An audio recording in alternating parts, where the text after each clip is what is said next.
Hello, Music 101. I hope that you all are surviving this snow day. And this is a video to introduce you on how we're going to use the digital resources as part of your prep for each chapter, each of the chapters that we're reading. For Tuesday, we're going to be focusing on chapter 55, and we're starting with music from Star Wars by John Williams. So what I'd like you to do is three things. Okay. First, you're going to log into your digital resources. By the way, if you haven't signed up for that already, the URL to do that is over here, digital.www.norton.com/enjmusic3ess. I'll also post this on Blackboard. If you have a new book, you can just put in your code and it'll register you for the resources. If you have a rental or used book, that code might not work. So if it doesn't work, you can pay for access for $50 that includes the ebook. So that might be an option if you want to just return the rental book or the used book and just go with the ebook. That's another option as well. Okay, but otherwise, make sure that you're getting access to this because these activities will help you understand the textbook a little bit more and also prep you for the quizzes that are going to happen throughout the semester. Okay, so for Tuesday, I'd like you to review and prep chapter 55 by doing three things. One, you're going to head to tutorials and complete the tutorial for chapter 55. Second, you're going to read the book of the chapter 55, and then thirdly, you're going to review how you've done by going to Inquisitive chapter quizzes and complete the quiz for chapter 55. Okay, and I'll go through each of these things in order. First thing you're going to go to is tutorials. Okay, and you're going to complete the tutorial for chapter 55. Okay. And you should do this first, okay? By the way, so when you're doing these tutorials and doing the book, since we're doing our class a little differently by starting backwards, beginning with the music that we are all most familiar with, some of the concepts and vocabulary words that these exercises and the book introduces might be foreign, might be different, and because they would have been introduced earlier on in the book. So for this assignment, I would like you to come to class on Tuesday, noting all of the vocabulary words and concepts that you don't understand, and then also completing that by writing out the definitions for each one. You'll find the definitions either in the glossary part of the textbook at the end, or sometimes within the exercises themselves, they'll tell you a little bit more about the definitions. For example, for this exercise, it says first listen to John Williams' Imperial March, focusing on the timbres. So that might be a foreign word. By the way, that's how you pronounce it, timbre, not timber. Timbres Williams uses to present and then modify the main theme through several variations. What are some of the most distinctive timbre combinations you hear? Right. So if you're not familiar with the word timbre, you can look up the glossary definition for it, write it down in your notebook, and we'll come back on Tuesday and clarify some of these things as we move forward, because these are really useful concepts for us to understand as a class and how to listen to not only classical music, but again, the music that you're listening to on your own. Right? So first, listen.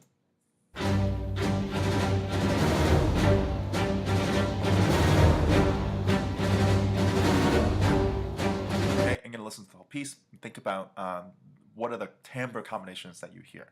Next, you click continue, and you'll be answering a few questions. And in this case, 6 questions. Okay, and you're gonna listen. Some of them you have to listen to an excerpt and then choose the best answer. Okay, so for example, here's the beginning.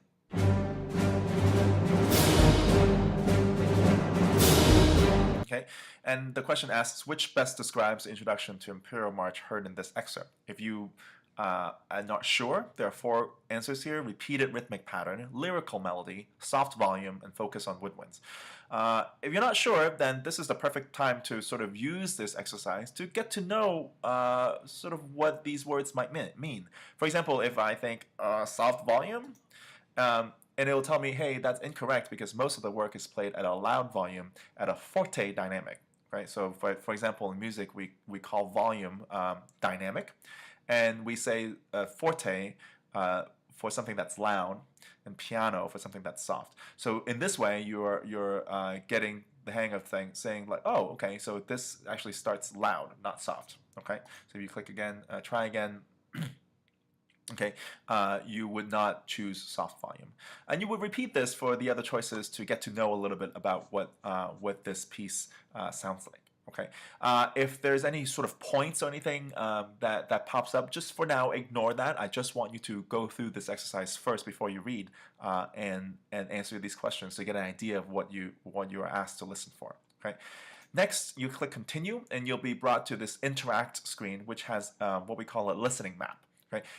You can play the music at different points, and it'll tell you in the bottom here a description of what's going on. In addition, if there are vocabulary words, they're also underlined, and if you click on them, you will also get a definition.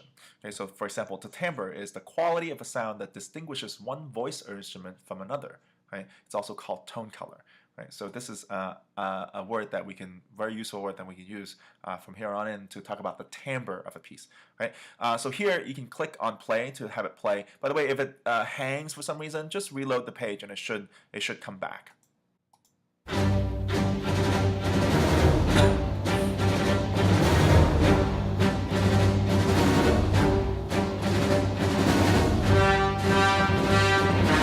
Etc. Okay, so I'd like you to listen to the whole thing, watch the listening map, and get a sense of what's going on. Okay, and then you can click continue, and you have completed the first thing that I want you to do. Okay, which is the tutorial. The next thing I wanted to do, the second thing, is I'd like you to read the chapter itself. Okay, so we're talking about chapter 55 in the book, and we did the tutorial. Then we're going to read. Same thing here. If you find any sort of vocabulary words that you don't understand, write it down in your notebook along with the definition, right? And then we'll come back on Tuesday and talk about it.